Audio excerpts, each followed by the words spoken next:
नमस्कार दर्शकों, मैं हूं नाविका कुमार और आज लेकर आई हूं आपके पास सवाल पब्लिक का। साइकिल आतंकवादियों की पसंद बनाम आम आदमी की साइकिल। प्रधानमंत्री नरेंद्र मोदी ने आतंकवादी हमलों के बहाने अखिलेश यादव की साइकिल पर हमला बोला तो अखिलेश का जवाब आया कि साइकिल तो आम आदमी की सवारी है। अखिलेश ने ट्वीट भी कर दिया, साइकिल आम लोगों का विमान है, ग्रामीण भारत की का अभिमान है और साइकिल का अपमान पूरे देश का अपमान है। उत्तर प्रदेश चुनाव में साइकिल संग्राम पर आज मैं पब्लिक के सवाल उठाऊंगी, पूछूंगी कि क्या साइकिल टेरर का जिक्र करना आम आदमी का अपमान है और क्या पॉलिटिकल सिंबल, पॉलिटिकल चिन्हों पर लड़ाई में पब्लिक के मुद्दे पीछे तो नहीं छूट रहे। लेकिन सबसे पहले आज की टॉप 3 खबरें। हिजाब विवाद के बीच कर्नाटक के शिमोगा में बजरंग दल के कार्यकर्ता हर्षा की हत्या हो गई और इसको लेकर स्थिति तनावपूर्ण हो गई है। हर्ष की हत्या के खिलाफ आज आगजनी और पथराव हुआ। पुलिस ने 3 आरोपियों को गिरफ्तार भी किया है, लेकिन मामले में एनआईए जांच की मांग हो रही है। हर्षा ने कुछ दिनों पहले स्कूलों में हिजाब के खिलाफ फेसबुक पोस्ट लिखी थी। आज की दूसरी बड़ी खबर, राष्ट्रीय जनता दल के प्रमुख लालू प्रसाद यादव के दरोंडा चारा घोटाला मामले में अब 5 साल की जेल की सजा सुनाई दी गई है। उस पर 60 लाख का जुर्माना भी लगा है। लालू चारा घोटाले के 5वें इस मामले में दोषी ठहराए गए हैं। हालांकि आज सजा का ऐलान के बाद लालू के ट्विटर हैंडल पर लिखा गया, मुझे हरा नहीं सकते इसलिए साजिशों से फंसाते हैं। तेजस्वी यादव ने भी कहा कि यह फैसला अंतिम नहीं है। आज की तीसरी बड़ी खबर, यूक्रेन संकट गंभीर होता चला जा रहा है। रूसी मीडिया का दावा है कि यूक्रेन ने रूस के ठिकानों पर गोलाबारी की है। यूक्रेन ने गोलाबारी के आरोपों को गलत कहा है। इस बीच अमेरिका ने कहा है कि अगर रूस यूक्रेन पर हमला ना करने की शर्त माने तो अमेरिकी राष्ट्रपति जो बाइडेन रूस के राष्ट्रपति पुतिन से मुलाकात को राजी हैं। रूस ने बाइडेन पुतिन बातचीत की संभावना से इनकार किया है फिलहाल।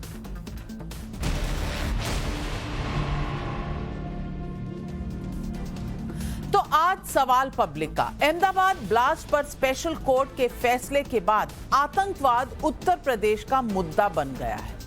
बीजेपी का आरोप है कि अहमदाबाद ब्लास्ट के दोषी मोहम्मद सैफ के पिता शादाब अहमद से अखिलेश यादव के संबंध रहे हैं। इन आरोपों को ही धार देकर प्रधानमंत्री मोदी ने आज साइकिल को आतंकवादियों की पसंद कहा है।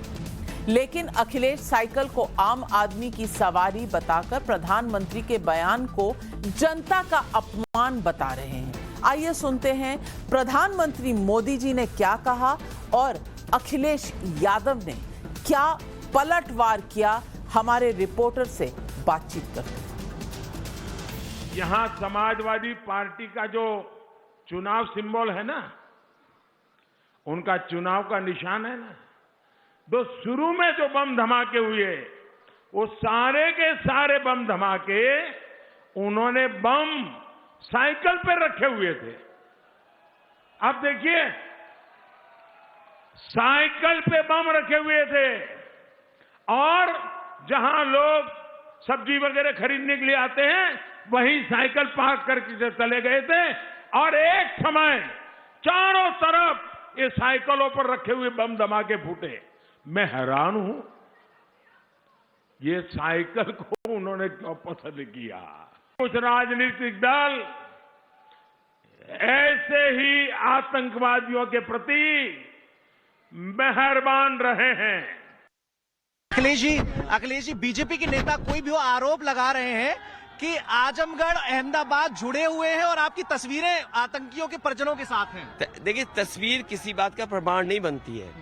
ऐसे तो जिन लोगों का जो लोग उद्योगपति, बड़े बड़े उद्योगपति थे, बैंकों का पैसा लेकर के भाग गए, गरीबों का पैसा लेके भाग गए, उनकी तस्वीरें भी तो बीजेपी के नेताओं के साथ हैं। तो क्या ये मान लें कि बीजेपी के नेता भी उस पैसे भागने में या भगाने में शामिल थे?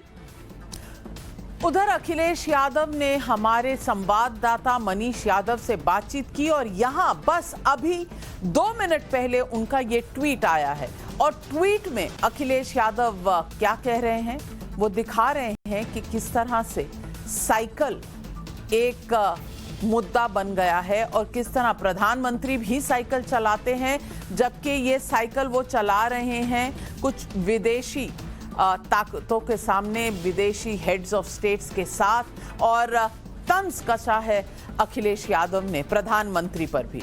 अखिलेश की ये बात सही है कि साइकिल आम आदमी की सवारी है, लेकिन ये भी एक तथ्य है कि कई धमाकों में साइकिलों का इस्तेमाल हुआ है। 2006 में मालेगांव ब्लास्ट में 2 साइकिलों पर बम रखे गए। 2007 के वाराणसी, लखनऊ, फैजाबाद ब्लास्ट में साइकिलों पर बंधे 5 बमों के धमाके हुए। 2007 के गोरखपुर ब्लास्ट में भी साइकिलों पर बंधे 3 बमों के ब्लास्ट किए गए। 2008 में जयपुर ब्लास्ट में भी साइकिलों पर बंधे 9 बमों से धमाके हुए। 2008 के अहमदाबाद ब्लास्ट में 22 बम कई साइकिलों पर बंधे हुए थे। 2012 के पुणे ब्लास्ट में 4 धमाकों में साइकिल इस्तेमाल हुई। 2013 के हैदराबाद ब्लास्ट में भी 2 साइकिलों पर बम प्लॉट किए गए थे।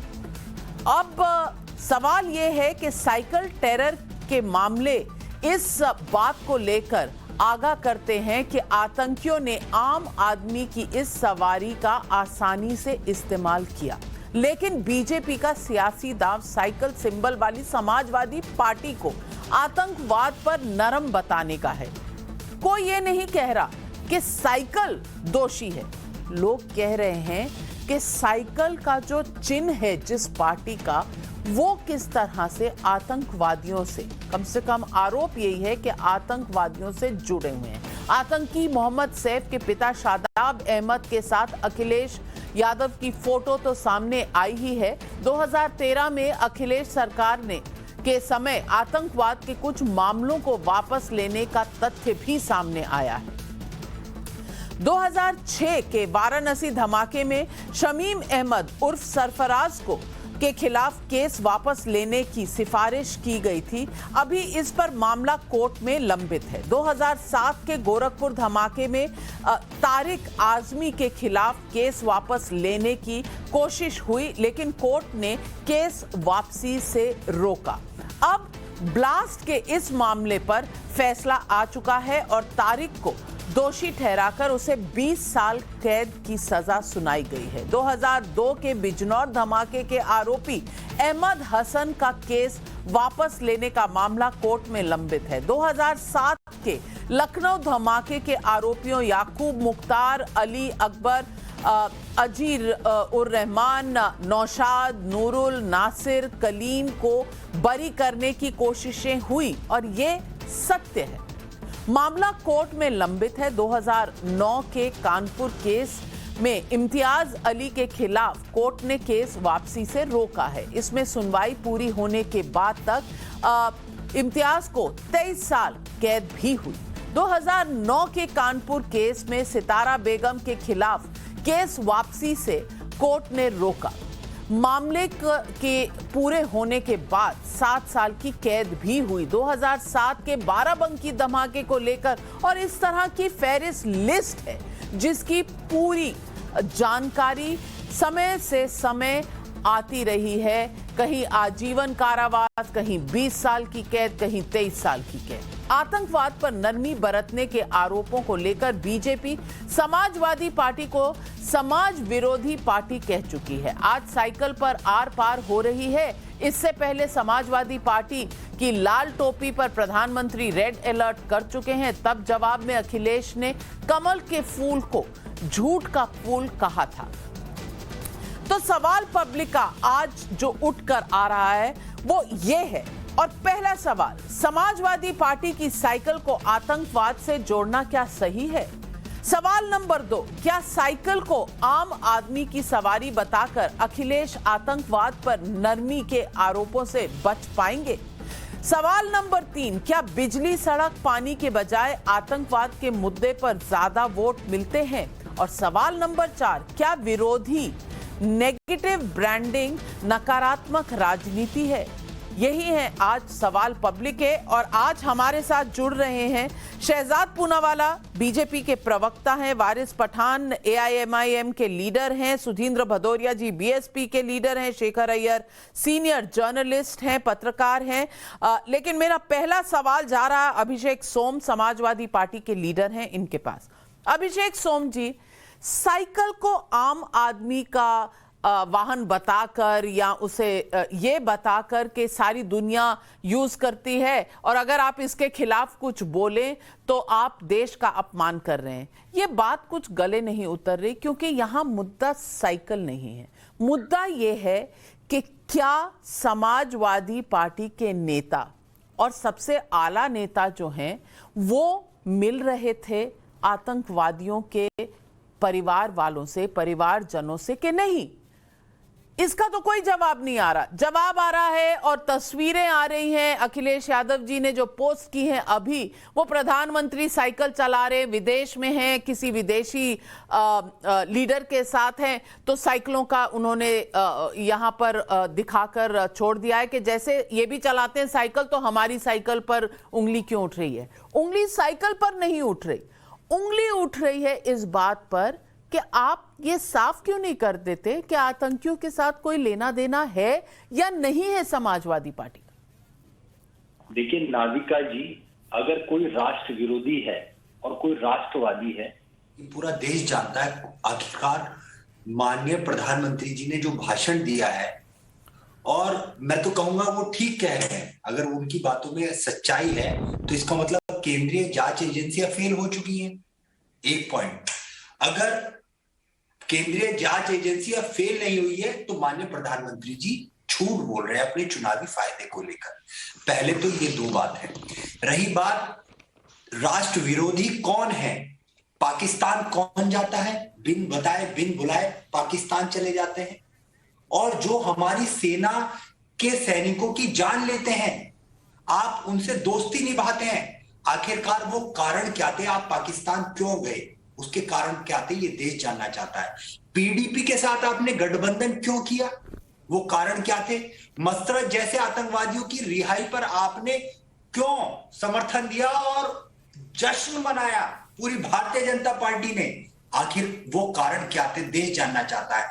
पत्थरबाजों के मुकदमे आपने क्यों वापिस लिए। तो देशद्रोही कौन है, राष्ट्र विरोधी कौन है, और राष्ट्र के साथ कौन खड़ा हुआ है, वो सब पूरा देश जानता है। और रही बात, न्यायालय ने जिन आरोपियों को दोषी करार दिया है, फांसी की सजा दी है, ठीक है, इसमें गलत क्या है, पर जरूरी नहीं है कि अगर किसी का पुत्र दोषी है तो उसके परिवार के सभी सदस्य, उसके रिश्तेदार, उसके भाई बहन, पड़ोसी, पिता माता, सब उसके उसमें सब कृत्य में दोषी हों, ये संभव नहीं है। भारतीय जनता पार्टी की हार सुनिश्चित हो चुकी है। पंजाब में आप देखिए। चलिए शहजाद पूनावाला जी, आपने तर्क सुने हैं अभिषेक सोम जी के। वो कह रहे हैं कि सारे परिवार वाले तो आतंकवादी नहीं है, तो आप सवाल क्यों उठा रहे हैं। और दूसरी बात, उनका कहना है कि आप पाकिस्तान से क्यों बात करते हैं। जवाब दीजिए अभिषेक सोम जी को।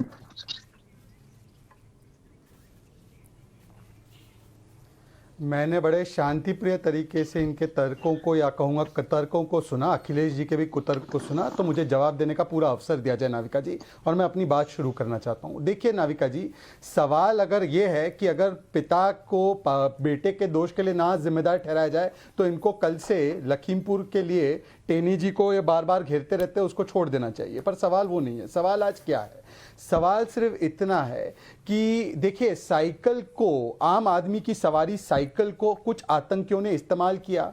लखनऊ में, वाराणसी में, फैजाबाद में ब्लास्ट में, और साइकिल चिन्ह वाली पार्टी को भी आतंकवादियों ने इस्तेमाल किया। तो सही मायनों में आम आदमी की साइकिल का सबसे बड़ा अपमान तो साइकिल चिन्ह वाली पार्टी ने किया। किस प्रकार से, ये देखिए, केवल फोटो लेने की बात नहीं है नाविका जी, ये है आतंक के अब्बूजान, ये है समाजवादी के भाईजान, और ये उस समय की तस्वीर है जो यूपी सीएम के दफ्तर में। नाविका, मैं डिबेट में कुछ नहीं बोलूंगा अगर मेरे बीच में बोलेंगे। अगर आपको चाहिए, अभिषेक सोम जी, आप जब बोल रहे थे तो किसी ने बीच में नहीं बोला था, तो शहजाद पूनावाला जी को पूरा बोलने दें, उसके बाद आपको अगर कोई टिप्पणी करनी होगी मैं आपको बिल्कुल मौका दूंगी। तो अब शहजाद पूनावाला बात करेंगे और बताएंगे, क्योंकि नहीं तो हमारे जो व्यूअर्स हैं, हमारे जो दर्शक हैं, वो कुछ समझ नहीं पाते हैं। शहजाद जी बोलिए।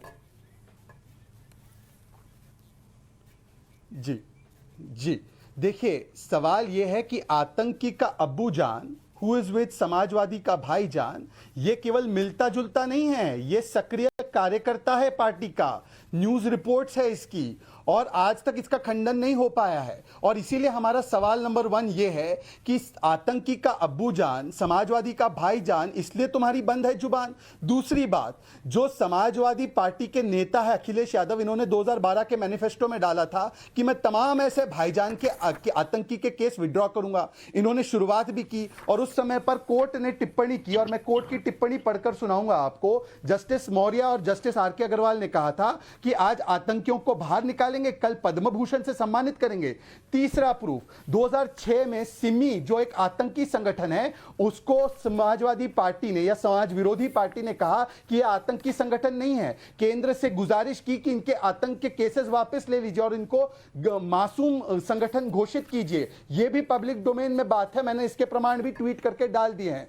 चौथी बात, हमारा सवाल है कि आतंकियों से जो करते हैं प्यार, समाजवादी पार्टी पुलिस पर करती है वार। आपको याद है यूपी एटीएस ने आतंकियों को पकड़ा तो उन्होंने वार किया उन पर। क्या ये तुष्टिकरण के यार, इसलिए जिन्ना के गाते हैं कसीदे हजार। देखिए, एक तरफ तो समाजवादी पार्टी है जो भाईजान के अब्बूजान के साथ तस्वीर और सक्रिय रिश्ते के बारे में बोलती नहीं है। दूसरी एक है बहन कहती है कि आतंकवाद और राष्ट्रीय सुरक्षा फिजूल का मामला। सोचिए, इनके लिए राष्ट्रीय सुरक्षा फिजूल, इसलिए तो यूपीए में आतंकी हमले को सवाल आज ये उठता है कि राष्ट्रीय सुरक्षा का मामला क्या फिजूल कहा जा सकता है, और क्यों अखिलेश यादव इन बातों के बारे में जवाब नहीं दे रहे। और सवाल यही है, वारिस पठान जी, क्या समाजवादी पार्टी को, क्या अखिलेश यादव जी को इस बात का जवाब नहीं देना चाहिए कि ये तस्वीरें जो अभी शहजाद पूनावाला जी दिखा रहे थे, ये कहां से आई, और ये मुख्यमंत्री के दफ्तर की तस्वीरें हैं या नहीं।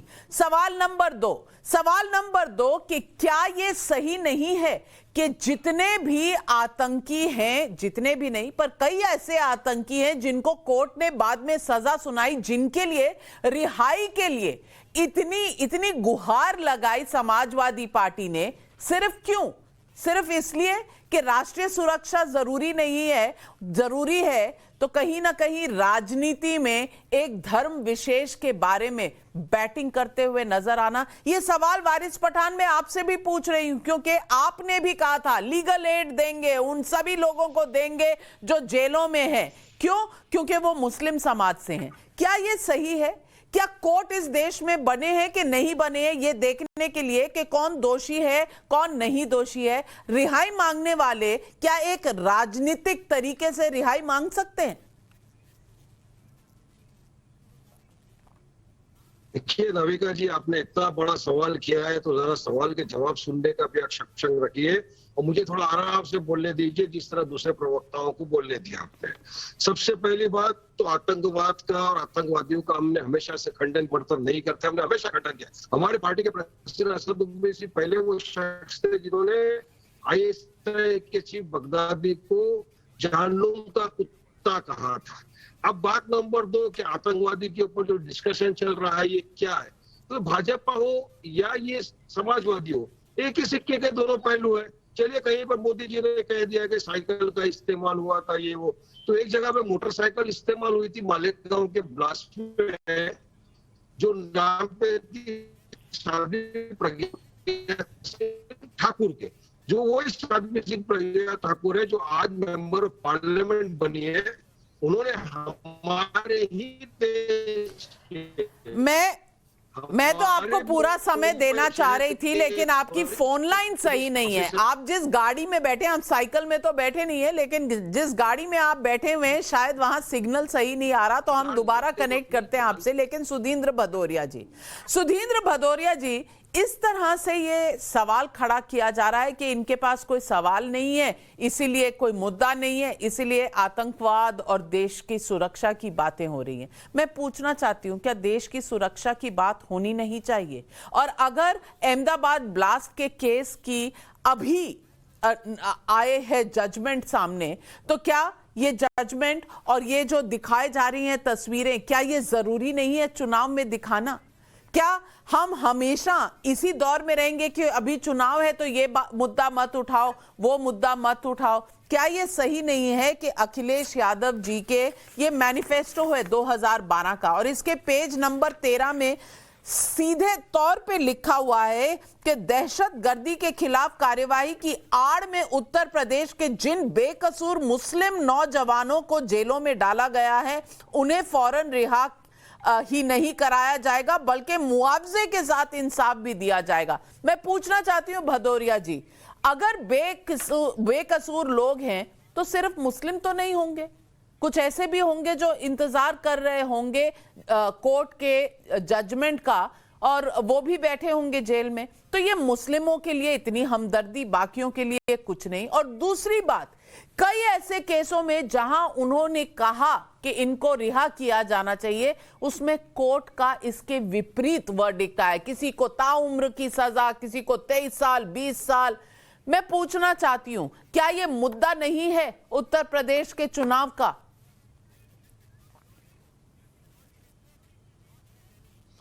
देखिए, मुद्दा उत्तर प्रदेश का चुनाव का वर्तमान और पूरे देश के मुद्दे, ये इनमें कोई ऐसा नहीं है कि इनमें आपसी कोई टकराव है, पर यह ज़रूर है कि इस समय उत्तर प्रदेश के अंदर जब बेरोजगारी का सवाल है, महंगाई का सवाल है, किसानों का सवाल है, ये सारे सवाल इस समय जनता के सामने हैं। और जहाँ तक आतंकवाद है, ये देश के लिए निश्चित तौर पर एक चिंता का विषय है और रहना भी चाहिए। पर हमने ये भी देखा कि कुछ दलों में ऐसे लोग भी हैं जो हमेशा इस प्रकार के उम्मीदवार ही खड़े करते हैं, और कुछ दल जो है, ये भी हमने देखा है कि इस प्रकार के टकराव को पैदा कर रहे हैं। ऐसे मौके पर हमने तो जिन्ना का नाम नहीं लिया, पर कुछ लोगों ने जिन्ना का नाम लिया। हमने तो इस प्रकार की बातें नहीं की। हमने तो नहीं कहा कि देखिए साइकिल में बैठते हैं आम लोग, ठीक बात है। हमने तो देखा आजकल आम लोग मोटरसाइकिल भी चलाते हैं। मोटरसाइकिल में भी बम रखा गया था, और मोटरसाइकिल में जिन बम रखा गया तो उसमें साध्वी प्रज्ञा भी हैं, और ये साइकिल वाले तो खैर हैं ही हैं। आपने खुद बताया कि साइकिल में बम लगे हुए थे और वो बम फूटे। तो देखिए, जो आतंकवाद है इसके खिलाफ पूरा देश है, पर ये जो दो दल हैं, ये दो दल की एक मिली भगत है। तुम भी इस तरफ से बोलो और तुम इस तरफ से बोलो, ताकि ध्रुवीकरण हो जाए और ध्रुवीकरण में वोट बढ़ जाए। पर जनता समझदार है, इस समय महंगाई पर वोट देगी, बेरोजगारी पर वोट देगी, और जो आर्थिक जुल्म और अन्याय के साथ साथ महिलाओं पर अत्याचार हुआ, चाहे वो हाथरस में दलित की बेटी हो, चाहे उत्तर प्रदेश के तमाम अन्य जिलों के अंदर इस प्रकार की खबरें आई हैं, और पहले भी होता रहा है जुल्म। तो जब ये जुल्म होता रहा है तो इस पर जनता कसौटी पर कसेगी, और कानून व्यवस्था बिल्कुल जनता हो, बिल्कुल जनता ये सारे मुद्दे डालेगी। लेकिन शेखर अय्यर जी, मैं आपसे पूछना चाहती हूँ, क्या जनता को चूज करना पड़ेगा, उनको चुनना पड़ेगा कि कौन सा मुद्दा ज्यादा जरूरी है? राष्ट्रीय सुरक्षा का, अरे हमारी रोजी रोटी से नहीं तो इसकी बात ना करो। पूरे देश में या किसी राज्य में रहने के लिए हर चीज चाहिए, सुरक्षा भी चाहिए, राष्ट्रीय सुरक्षा भी चाहिए, कानून व्यवस्था भी चाहिए, नौकरी भी चाहिए, रोटी कपड़ा मकान भी चाहिए और बिजली सड़क पानी भी चाहिए। तो ये इधर और या ये ले लो या इसकी बात कर लो, ये कैसे डिफेंस हो सकता है जो बसपा कर रही है या समाजवादी पार्टी? और दूसरी तरफ मेरा ये पूछना है कि मोटरसाइकिल बनाम साइकिल, ये क्या मुद्दा साइकिल का है कि अगर आप साइकिल चलाते हैं तो साइकिल आम आदमी का है, इसका अपमान हो जाएगा अगर आप साइकिल की बात करेंगे या मोटरसाइकिल को? क्या ये मेन मुद्दा जो आतंकवाद का है या राष्ट्रीय सुरक्षा का है, इससे भटकाने की कोशिश नहीं हो रही? बिल्कुल नविका जी, आपने सही कहा, ये मामला मोटरसाइकिल का या साइकिल का नहीं है। सवाल है कि जो ट्रैक रिकॉर्ड रही है सपा सरकार 2012 से लेकर 2017, उन्होंने ऐसे केसेस विड्रॉ किए जो केसेस मायावती कार्यकाल में जो केसेस लागू किए गए, जो आतंकवाद के केसेस हैं, जो बॉम्ब ब्लास्ट के केसेस हैं, जो मायावती जी ने एकदम सही कार्रवाई की थी। पुलिस को कहा था कि भाई इस पर सही कार्रवाई होनी चाहिए। जब वही वोट बैंक का मायावती का भी चिंता है, लेकिन कार्रवाई तो जरूर हुई थी उस समय भी। लेकिन आज मुझे समझ नहीं आ रहा है, जब आतंकवाद जैसे इश्यू पे क्यों समाजवादी पार्टी को बैकफुट पे जाना है? भाई सीधा कहना है कि भाई हम भी इसमें कॉम्प्रोमाइज नहीं करेंगे, क्योंकि जो ट्रैक रिकॉर्ड है ना, आप लखनऊ का ब्लास्ट हो, गोरखपुर का ब्लास्ट हो, कानपुर का हो, रामपुर का हो, सारे अगर आप केसेस के जुड़ेंगे, ये सारे केसेस कभी डाइल्यूट हुए या विड्रॉ की गए या कुछ लोगों को रिहा करने की कोशिश हुई जिसको कोर्ट ने रोक लिया। तो कहीं ना कहीं जो पास्ट रिकॉर्ड है वो सामने आ रहा है। आज प्रधानमंत्री ने साइकिल के जिक्र करके एक प्रकार से वोटर की इमेजिनेशन को टच किया है कि अगर आप विकास चाहते हैं तो सुरक्षा भी उसमें जुड़ा हुआ है, जैसे आपने कहा निका जी, और उसके साथ बाकी चीज जुड़ा हुआ है। लेकिन मुझे समझ नहीं आ रहा है ऐसी क्या मजबूरी है समाजवादी पार्टी को कि इस पर के खुल के क्यों स्ट्रॉन्ग स्टेटमेंट नहीं दे पा रहे। नहीं, हम टेररिज्म पे कॉम्प्रोमाइज नहीं करेंगे, हमें वोट की चिंता नहीं है। अगर ये कह दें तो इश्यू नहीं रहेगा, लेकिन कह नहीं पा रहे। वो क्यों नहीं कह पा रहे हमें सबको मालूम है। तो यही सबसे बड़ी मुझे लगता है कॉन्ट्रडिक्शन है कि केवल ये कहना, क्योंकि आज अगर आप अखिलेश जी की बयान भी देखेंगे, इस मुद्दे पर कोई रिप्लाई नहीं दिए। वो तो बाकी कहने लगे भाई अमीर भाग गए, इसका मतलब क्या, इससे कोई जुड़ा हुआ इश्यू नहीं है, वो अलग इश्यू है। तो कहीं ना कहीं समाजवादी पार्टी के लिए अपनी वोट बैंक अभिषेक सोम जवाब दीजिए। बहुत अहम मुद्दा उठाया है शेखर अय्यर जी ने कि आप सीधा कह दीजिए कि हम राष्ट्रीय सुरक्षा पे, आतंकवाद पे किसी चीज से समझौता नहीं करेंगे, कह दीजिए। देखिए नागरिका जी, हम राष्ट्र लोग हैं और हम देश के साथ हैं। हम ऐसे हमारा जो पूरा एजेंडा है वो हम लोगों को केवल इतना है कि देश का हर नागरिक हमारे लिए बहुत महत्वपूर्ण है। और भारतीय जनता पार्टी तो अखिलेश यादव जी जवाब क्यों नहीं दे रहे? अखिलेश यादव जी सिर्फ तस्वीरें क्यों पोस्ट कर रहे हैं प्रधानमंत्री की साइकिल के साथ कि भाई साइकिल बदनाम हो गई? ये साइकिल के बदनाम करने की बात नहीं है, राष्ट्रीय सुरक्षा की बात है। सीधा जवाब दे दें, बीजेपी भी चुप हो जाएगी और जनता को भी तसल्ली हो जाएगी कि अगर मुख्यमंत्री बनते हैं तो राष्ट्र की सुरक्षा पर कोई भी समझौता नहीं होगा। ये कह क्यों नहीं रहे अखिलेश जी? देखिए, मैं तो बिल्कुल कह तो रहा हूं, राष्ट्र की सुरक्षा से कोई भी हमें किसी भी प्रकार का कोई हम समझौता नहीं करेंगे। ये नाविका शहजाद पूनावाला जी, शहजाद पूनावाला जी हाथ उठा रहे हैं। शहजाद पूनावाला जी, ये आश्वस्त कैसे हो? क्योंकि अभिषेक सोम जी कह रहे हैं लेकिन अखिलेश यादव नहीं कह रहे। जी नाविका जी, मैं आपको दो प्रमाण और दिखाता हूं। ये प्रमाण बहुत महत्वपूर्ण है क्योंकि आपके शो को हजारों करोड़ों लोग देखते हैं। ये स्टेटमेंट है समाजवादी पार्टी का, इसको जूम करेंगे कैमरामैन, जो डीएनए में भी छपा है और इंडिया टुडे और बाकी अखबारों में भी छपा है। दो मेरे पास न्यूज़पेपर्स है। Akhilesh Yadav, government in Uttar Pradesh want centre to lift ban from SIMI के ऊपर से आप आतंकवादी जो वो है उसके ऊपर बैन लगा है उसको हटाना चाहते हैं। यहां पर भी समाजवादी पार्टी कहती है SIMI is not a terror organisation. ये तब कहा गया जब अखिलेश यादव खुद एक सांसद भी थे।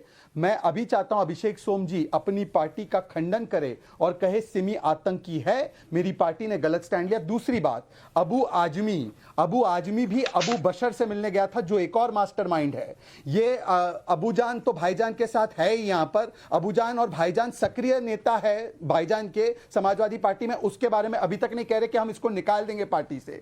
तीसरी बात मैं इनसे पूछना चाहता हूं कि ये बताइए, ओवैसी के भी यहाँ पे प्रवक्ता बैठे थे। ओवैसी जब याकूब मेमन को फांसी की सजा हुई तो उसने कहा कि याकूब को इसलिए सजा हुई क्योंकि वो मुसलमान है, ये केस इसलिए हटाना चाहते हैं क्योंकि कुछ लोग मुसलमान हैं और आतंकवाद में लिप्त है। इस प्रकार की विभाजनकारी वोट बैंक की राजनीति के चलते ही राष्ट्रीय सुरक्षा के साथ खिलवाड़ किया है और जनता इनको कोई मौका नहीं देने वाली है। नाविका जी, इन्होंने देख लिया है कि योगी आदित्यनाथ जी के राज में कानून का राज चलेगा, ये आतंकवाद का निजाम अब खत्म हो चुका है। ये अभिषेक सोम, एक बार इनमें हिम्मत है तो कहे कि मेरी पार्टी ने जिसको सिमी को कहा था मासूम बच्चे हैं, मैं इसका खंडन करता हूं। अभिषेक सोम, ठाकुर अभिषेक सोम, मैं तुम्हें चुनौती देता हूं। सिमी मासूम बच्चों की एक ऑर्गेनाइजेशन है, क्या आप इसका खंडन करेंगे अभिषेक सोम जी? प्रोटेक्शन। देखिए नाविका जी, अगर कोई राष्ट्र विरोधी है तो है, और उसको तो फिर बचाने क्यों निकले हुए थे? फिर सवाल क्यों उठा रहे थे? और मैं आपको बताना चाहती हूँ, एक नहीं ये कई यहां पर एग्जाम्पल है मेरे पास। Rampur, attack on CRPF camp in Rampur में जो सीआरपीएफ का कैंप था उस पर अटैक हुआ, 8 लोग मर गए। सबाउद्दीन, मोहम्मद शरीफ, जंग बहादुर खान एलियस बाबा, मोहम्मद कौसर और गुलाब खान, ये 2 पाकिस्तानी भी थी, इमरान, शहजाद और फारूक। इनके लिए गुहार लगाई थी कि नहीं लगाई थी कि इनको छोड़ दिया जाए? चलिए ये केस छोड़ देते हैं। 14 मर गए थे बॉम्ब ब्लास्ट जब हुए थे कोर्ट में, लखनऊ, फैजाबाद और वाराणसी में। मोहम्मद तारिक काजमी, मोहम्मद खालिद मुजाहिदीन, सज्जाद और तारिक हुसैन, चार्जशीट हुए थे, अंडर ट्रायल थे और बाद में इनको सजा भी हुई। और अभिषेक सोम जी, आप नकार नहीं सकते कि इन लोगों को छुड़वाने की कोशिश की गई थी। 2012 में जाकर समाजवादी पार्टी तब डॉक्टर मनमोहन सिंह से भी मिलकर गुहार लगाकर आई थी, राज्यसभा चलने नहीं दी थी, रोक दी थी 2012 में इन्हीं सवालों को लेकर। सीरियल ब्लास्ट वाराणसी में हुए थे 2006 में, 21 लोग मर गए थे और इसमें भी वही हाल हुआ था कि कुछ लोगों को सजा हुई है, कुछ के अभी भी केस चल रहे हैं और इनकी भी रिहाई की गुहार लगाई थी। अभिषेक सोम, कैसे जस्टिफाई कर सकते हैं? नाविका जी, मुझे पूरा समय दीजिए। देखिए, मैं बिल्कुल, हम लोग तो जो राष्ट्र हित में है हम उसके साथ खड़े हुए हैं, और जो राष्ट्र विरोधी लोग हैं हम उनका विरोध करते हैं। आपने तमाम सारी बातें पूछी हैं। न्यायालय ने जिन लोगों को फांसी की सजा दी है बहुत अच्छा करा है, इसमें गलत क्या है? अगर वो दोषी है उनको सजा मिलनी चाहिए। पर मैं ये पूछना चाहता हूं कि मसरत जैसे आतंकवादियों की रिहाई पर भारतीय जनता पार्टी ने जो जश्न मनाया था उस पे शहजाद पूनावाला जी ने कोई जवाब नहीं दिया है। जवाब दीजिए शहजाद जी, क्योंकि एक और सवाल आया है पब्लिक का और साकेत जी ने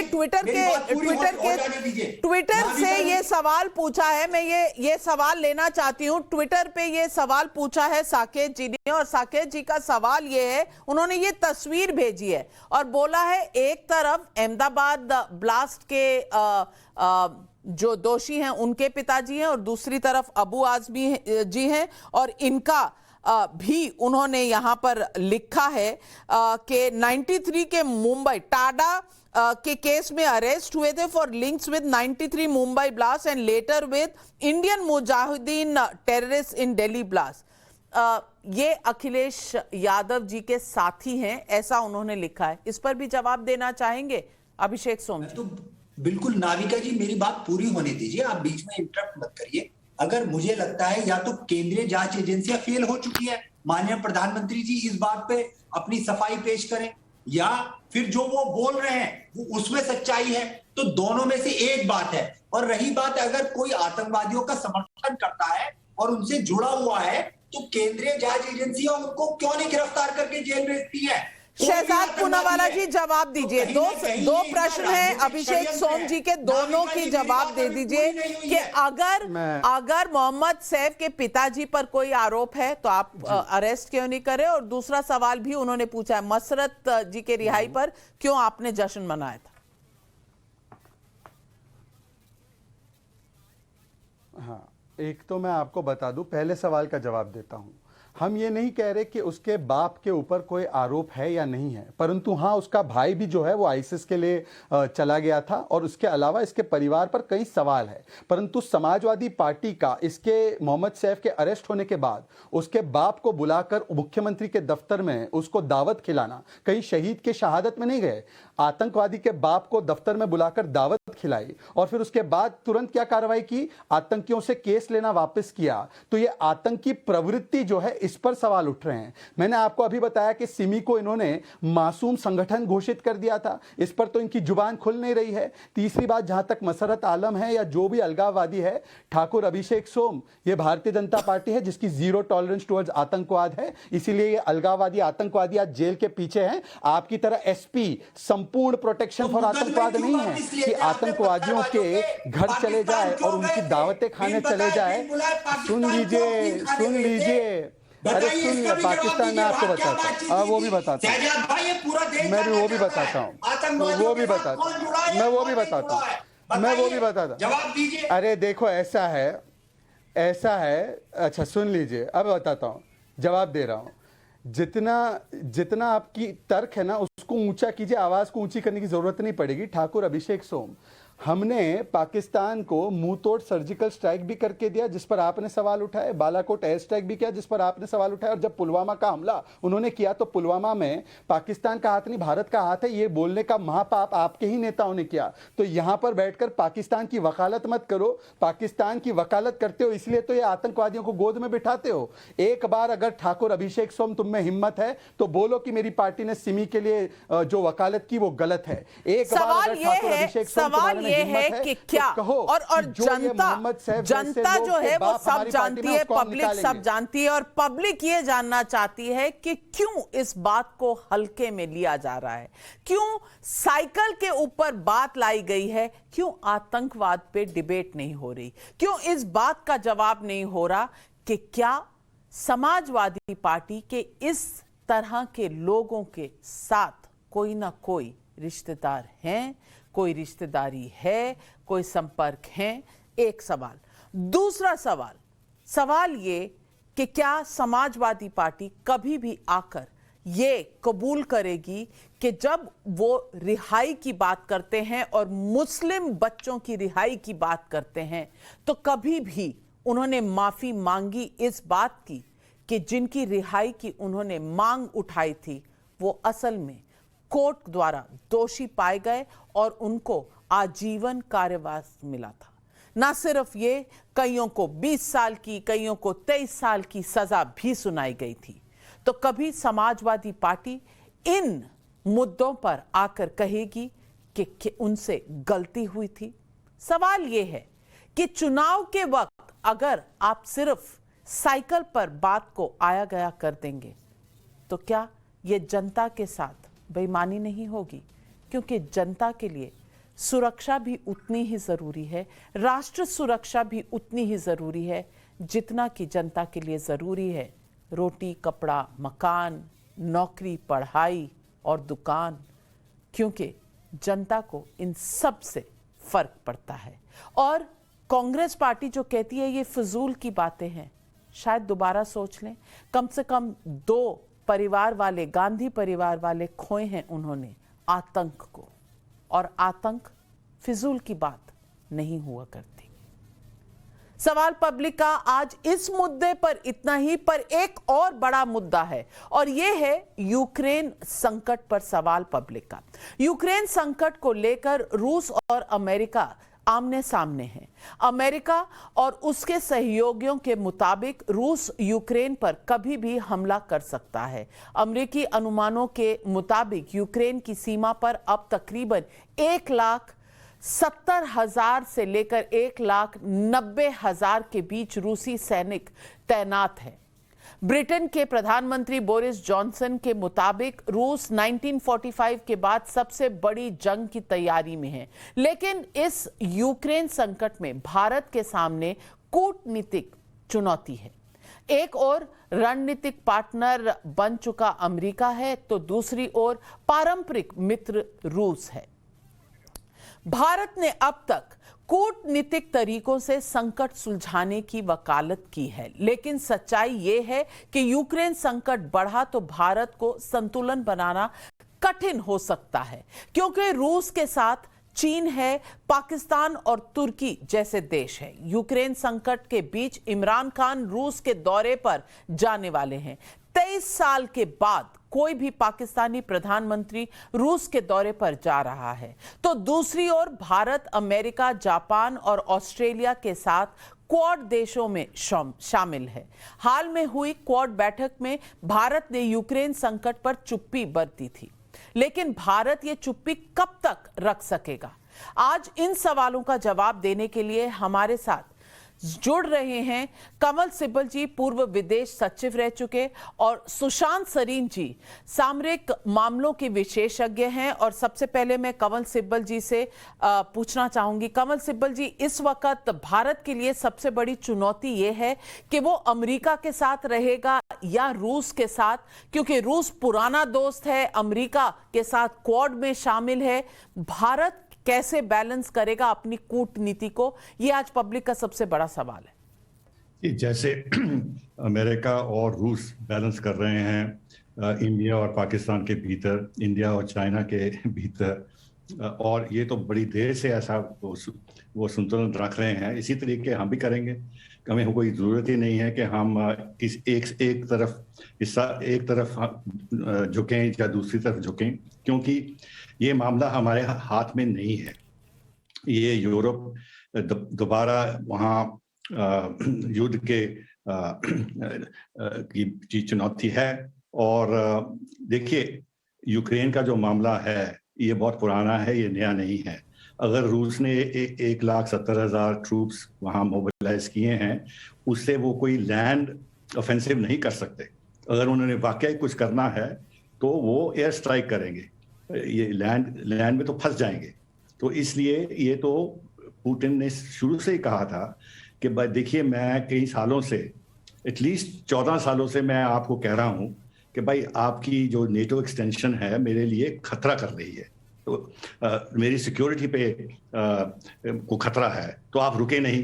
तो जब मैं पीसफुल अपील मेरी नहीं सुनी, तो अब मैं आपको बताना चाहता हूँ कि मेरे पास और कोई रास्ता नहीं रहा, क्योंकि अगर आप यूक्रेन में आ जाएंगे तो मेरे से कोई डिफेंस ही नहीं रहेगा, तो मेरे कोई रिट्रीट की पॉसिबिलिटी नहीं है। और साथ ही साथ में उसने कॉन्क्रीट सिक्योरिटी प्रपोजल भी पेश किए कि भाई ये है मेरे कंसर्न, इस पे आप नेगोशिएट कीजिए। मतलब कि उन्होंने डोर फॉर नेगोशिएशन ओपन रखा, लेकिन जो उसकी कोर डिमांड है वो अमेरिका नहीं मानना चाहता। और पेरिफेरल बातें जो इंपॉर्टेंट हैं, स्ट्रेटेजिक स्टेबिलिटी वगैरह, उस पर वो बात करना चाहते हैं। तो रूस कहता है कि भाई आप मेरी कोर डिमांड नहीं मांग रहे, आप सेकेंडरी इश्यूज पे मेरे से बात करना चाहते हैं, दैट्स नॉट इनफ। अच्छा, दूसरी बात, पुतिन ने शुरू से ही कहा था, रूस ने शुरू से कहा था कि हम इन्वेड नहीं करेंगे, लेकिन अमेरिका ने लगातार कहा है कि नहीं ये इन्वेड करेंगे, डेट्स भी फिक्स कर दी कि 16 फरवरी होगा, और फिर आप कहते हैं इमिनेंट है।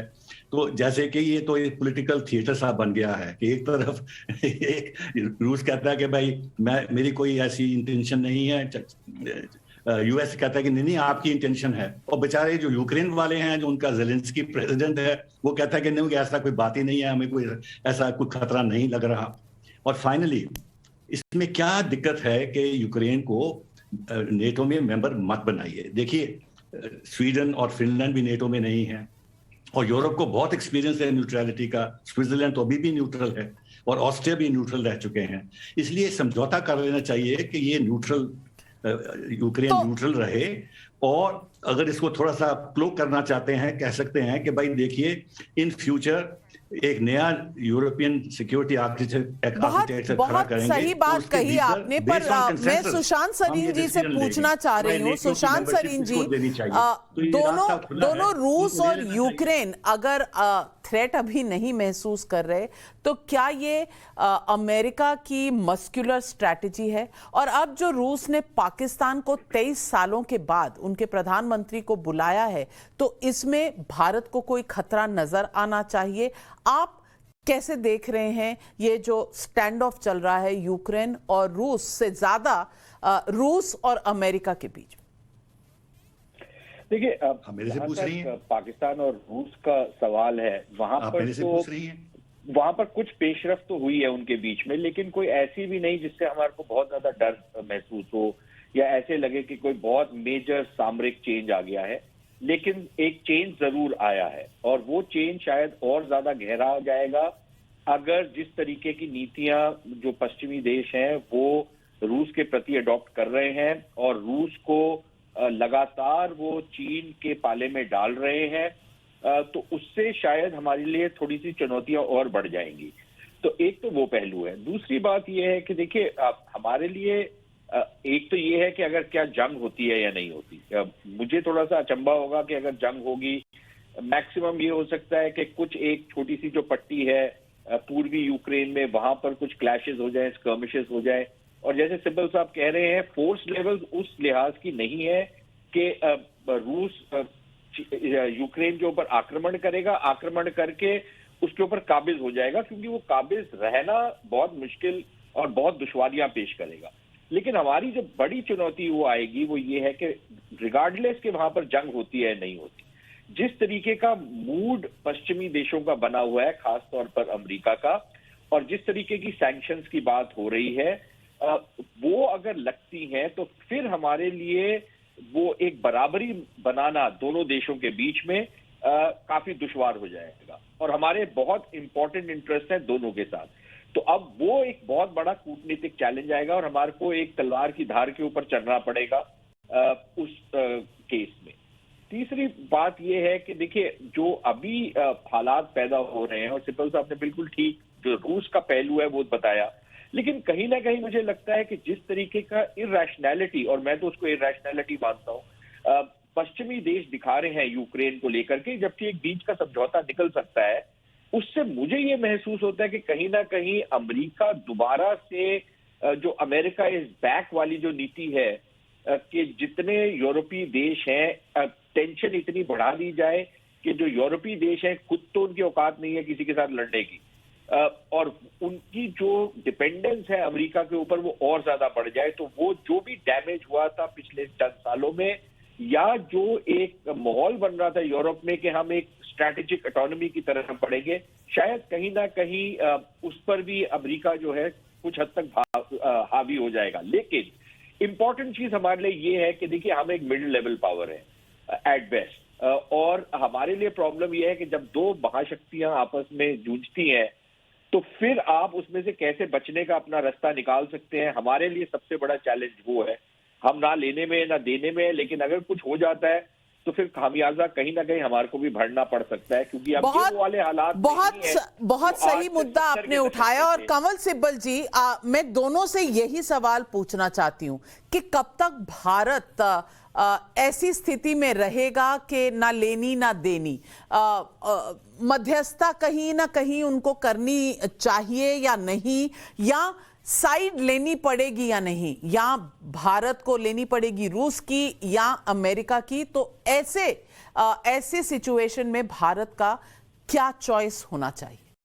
देखिए हमें बहुत एक्सपीरियंस है कई वर्षों का, नॉन अलाइन्ड मूवमेंट में रहे, उस समय कोल्ड वॉर चल रही थी और तब भी हमने नॉन अलाइन्ड पॉलिसी परस्यू की, तो हमें बहुत एक्सपीरियंस है इन बातों का। तो इसलिए ऐसा नहीं है कि हम अनाड़ी हैं और हमें फोर्स करके ये इस तरफ झुका लेंगे, ऐसी बात नहीं है। क्योंकि हम हमेशा कहते रहेंगे कि आप डायलॉग कीजिए, कंस्ट्रक्टिव डायलॉग कीजिए, डी-एस्केलेट कीजिए, मिन्स्क एग्रीमेंट्स हैं, हम यूरोप को रोल देना चाहते हैं, फ्रांस को हम प्रोत्साहन कर रहे हैं कि आप जरा इनिशिएटिव लीजिए, जर्मनी और फ्रांस दोनों मिलकर नेगोशिएशन का रास्ता ढूंढ रहे हैं, इसी को हम सपोर्ट करेंगे। अगर हम मिडिल ऑफ द रोड रहें, रूस को कोई इससे ऑब्जेक्शन नहीं होगी, वो तो चाहते हैं कि आप इंडिपेंडेंट रहिए, बेशक हमारा साथ मत कीजिए, बट अमेरिकन को मत सपोर्ट कीजिए। और अमेरिकन को हम क्यों सपोर्ट करेंगे, क्योंकि हमें जरूरत ही नहीं है इस बात की, क्योंकि हमारे और भी एलिमेंट्स हैं जो रिलेशनशिप में, इंडो पैसिफिक, ये वो जो चीन का जो मसला है उसमें अमेरिका को हमारी सपोर्ट चाहिए। हाँ, ये बात एक दो बातें हो सकती हैं, एक तो ऑयल प्राइसेस बढ़ जाएंगी, एक जो काटसा का मुद्दा है वो खड़ा हो सकता है, क्योंकि कांग्रेस में प्रेशर पड़ेगा कि भाई ये हमारा साथ नहीं दे रही है, आप कुछ कीजिए।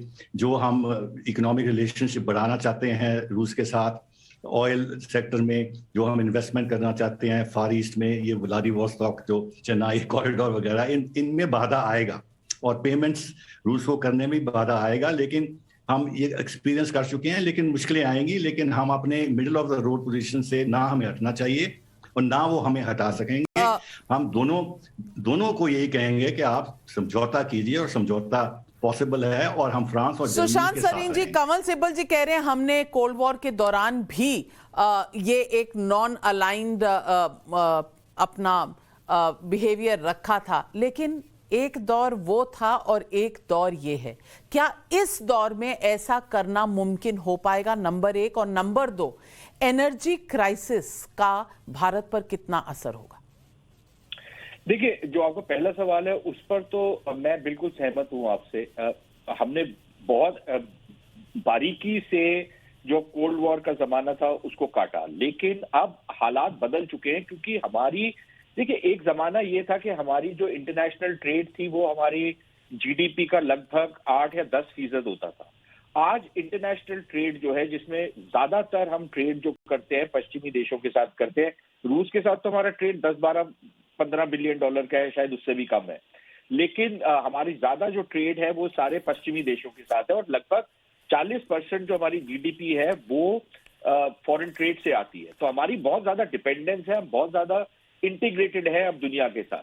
तो उससे हमारी कुछ वल्नरेबिलिटीज भी बढ़ती हैं। दूसरी चीज ये कि कोल्ड वॉर के जमाने में शायद हमारी उस तरीके की नजदीकियां नहीं थी अमेरिका के साथ, तो हम बहुत सारी पोजीशंस ऐसे लेते थे जो शायद मॉरली बिल्कुल ठीक नहीं थी, लेकिन हमारे लिहाज से ठीक थी, और हम वो पोजीशंस लेते थे और अमेरिका के अक्सर हम खिलाफ जाते थे। अब कहीं ना कहीं वहां पर कुछ ना कुछ दुश्वारियां जरूर आ सकती हैं हमारे को। तो ये, जैसे सिब्बल साहब से मैं बात उनकी सहमत हूं कि चैलेंज तो रहेगा और बहुत बारीकी से आपको दोबारा से चलना पड़ेगा, और आप कैसे, जो आपका ईस्टर्न फ्रंट है, इंडो पैसिफिक का फ्रंट है, कैसे आप उसको लेवरेज कर सकते हैं।